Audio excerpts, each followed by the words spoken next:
Mais de 40 anos já se passaram desde a publicação da obra do Ip Sanders, que fazendo uma tradução livre para o português seria algo como Paulo e o Judaísmo Palestino. Esse livro deu origem ao que hoje é conhecido como a nova perspectiva sobre Paulo. No entanto, de 40 anos para cá, muitas coisas mudaram dentro dos estudos paulinos. Hoje em dia, dentro do campo da teologia paulina, é muito comum que os estudiosos paulinos falem em novas perspectivas sobre Paulo e não apenas em uma nova perspectiva. Nesse sentido, o vídeo de hoje dá início a uma série aqui no canal a respeito das novas perspectivas sobre Paulo das últimas 5 décadas. E a estrutura geral dessa série vai ser mais ou menos a seguinte: inicialmente, nos 2 primeiros vídeos da série, eu vou abordar aqueles autores que estão ligados ao surgimento da NPP. Já no terceiro vídeo da série, eu vou trazer as reações negativas que a NPP causou dentro da academia teológica. Nesse vídeo, eu vou citar alguns teólogos que se levantaram para contestar diversos argumentos que foram colocados pela NPP. E por fim, no último vídeo dessa série, eu vou apresentar outras perspectivas a respeito da teologia paulina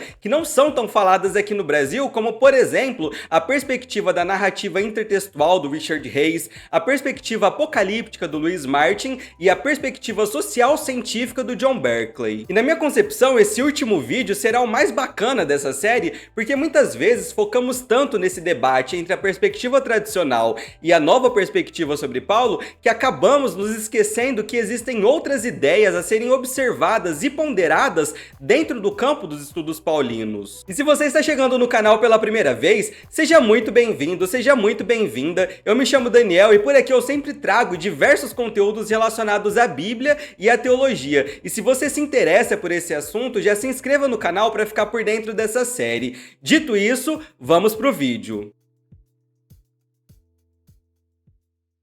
Uma ótima forma de começarmos essa série é falando um pouco sobre o contexto histórico no qual a NPP surgiu. A segunda metade do século XX viu uma grande mudança nos estudos paulinos, particularmente na relação de Paulo com o judaísmo e a lei. Do século XVI até grande parte do século XX, a interpretação luterana de Paulo foi amplamente aceita pela maioria do protestantismo. Embora os exegetas protestantes até então nem sempre concordassem completamente com Lutero, eles aceitavam a premissa básica da teologia luterana de que Paulo, em suas epístolas aos Romanos e aos Gálatas, estava lutando contra uma espécie de legalismo judaico. Em outras palavras, esses exegetas, seguindo Lutero, acreditavam que o argumento de Paulo era principalmente soteriológico. Então, grande parte da história da interpretação paulina dos últimos séculos foi dominada pelo chamado Paulo luterano, que enfatizava a noção de que o centro da teologia paulina era a doutrina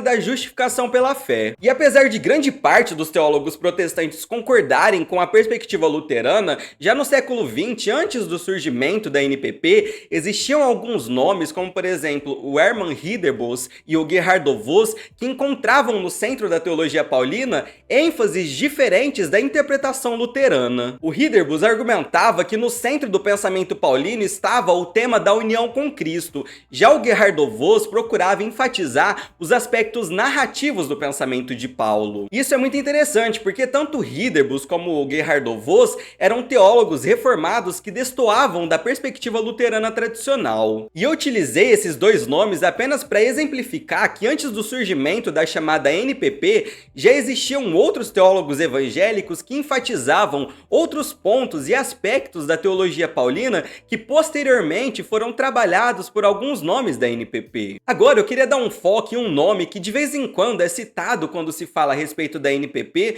mas o seu pensamento a respeito de Paulo raramente recebe a atenção merecida. Eu estou falando de um teólogo chamado Krister Stendhal. Em 1963, Krister Stendhal publicou um artigo influente que desafiava as visões anteriores da relação de Paulo com a lei. O Stendhal argumentou que desde a Reforma, os cristãos têm lido a experiência de Lutero nos escritos de Paulo, em vez de interpretarem Paulo nos seus próprios termos. A ideia ideia é mais ou menos a seguinte, pessoal. Para quem conhece um pouco da biografia de Lutero, sabe que ele possuía um medo intenso de ter uma morte repentina.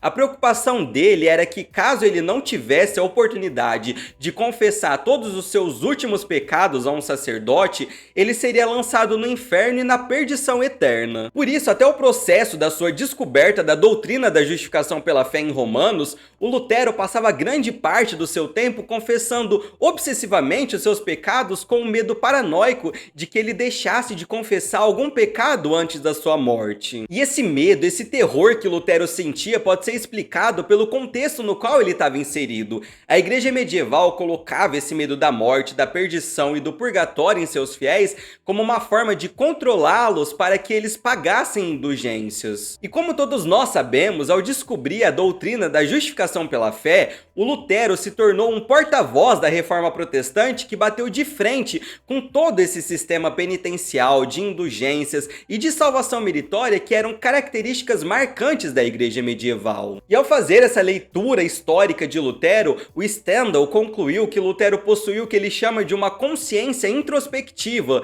ou em outras palavras, uma consciência que estava constantemente sendo atormentada pelo medo de não conseguir guardar todos os mandamentos de Deus. Nesse sentido, o Stendhal, levando em consideração todo esse histórico de Lutero, argumentou nesse artigo de 1963 que ao ler Paulo, Lutero projetou as suas experiências nas cartas do apóstolo, ou seja, da mesma forma que Lutero estava lutando contra o sistema legalista da igreja medieval, Paulo também estava lutando contra o judaísmo legalista do seu tempo. No entanto, o Stendhal, ao ler Paulo, não percebe essa mesma consciência introspectiva que ele vê em Lutero. O que ele vê em Paulo é o que ele chama de uma consciência robusta.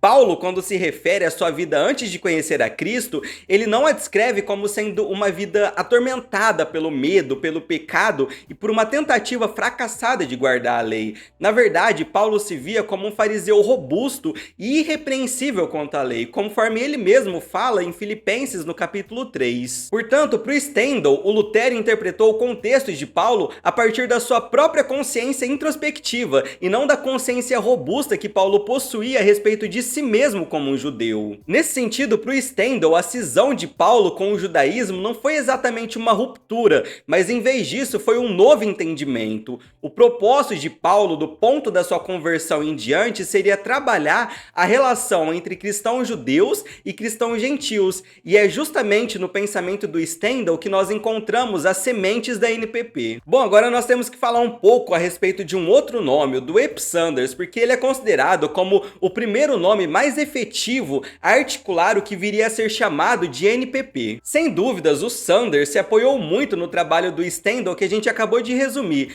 No entanto, o grande diferencial do Sanders é em relação ao tratamento que ele vai dar às fontes do judaísmo do tempo de Paulo, mais conhecido como judaísmo do Segundo Templo. Basicamente, a ideia dele é a seguinte: para eu saber se Paulo estava realmente lidando com judeus legalistas, eu preciso buscar compreender o judaísmo que era praticado e vivido nos tempos de Paulo. E para fazer esse trabalho histórico, o Sanders recorre principalmente aos manuscritos do Mar Morto e à literatura tanaíta, que foi produzida em sua grande parte nos 2 primeiros séculos da nossa era cristã. E ao analisar essas fontes primárias, o Sanders chegou à conclusão que o judaísmo dos dias de Paulo não era caracterizado pelo legalismo. Em outras palavras, ele concluiu que o judaísmo do Segundo Templo não buscava conquistar a aprovação divina pelo mérito humano. Ao contrário do que muitos teólogos luteranos haviam falado ao longo das últimas décadas, o antigo judaísmo não era uma religião das obras, mas sim uma religião da graça, de acordo com Sanders. E o nome bonito e teológico que o Sanders dá para essa ideia é o nomismo da aliança ou nomismo pactual. Ou seja, para o povo eleito de Deus, o entrar em uma relação pactual com ele representa um ato de pura graça.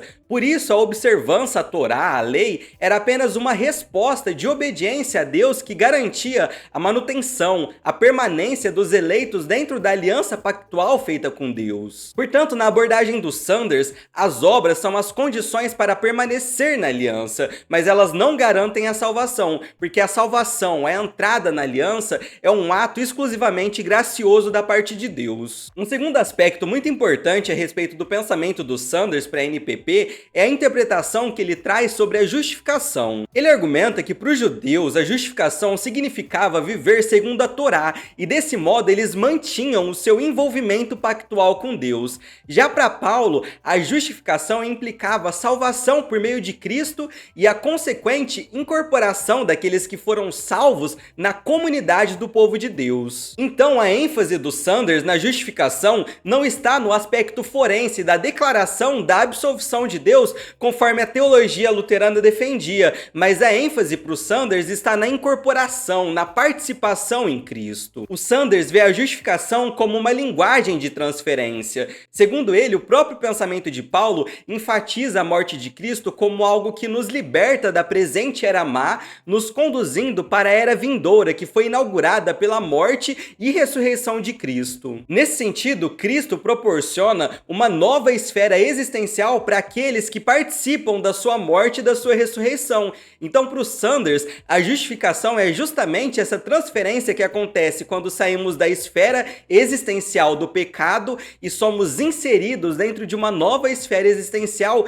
dirigida e governada pelo próprio Cristo. Então, pessoal, de forma geral, a importância do Sanders para os estudos paulinos reside no fato de que ele enfatizou a importância do contexto histórico para uma compreensão adequada do judaísmo do primeiro século. Ele tentou abordar o judaísmo em seus próprios termos e, além disso, ele buscou compreender Paulo à luz do seu próprio contexto, que é a Palestina do primeiro século e especialmente o judaísmo do primeiro século. E o Sanders fez isso em uma época em que a maioria dos estudiosos bíblicos, tanto os evangélicos como os liberais, buscavam compreender Paulo à parte, fora do seu contexto judaico. E um ponto muito interessante da obra Paulo e o Judaísmo Palestino do Sanders é que o tempo todo ele está criticando principalmente a galera do liberalismo alemão. Academicamente falando, a NPP foi uma resposta direta ao liberalismo e não à teologia evangélica. Nesse sentido, inicialmente a NPP se levantou contra o liberalismo teológico e só posteriormente, principalmente com James Dunn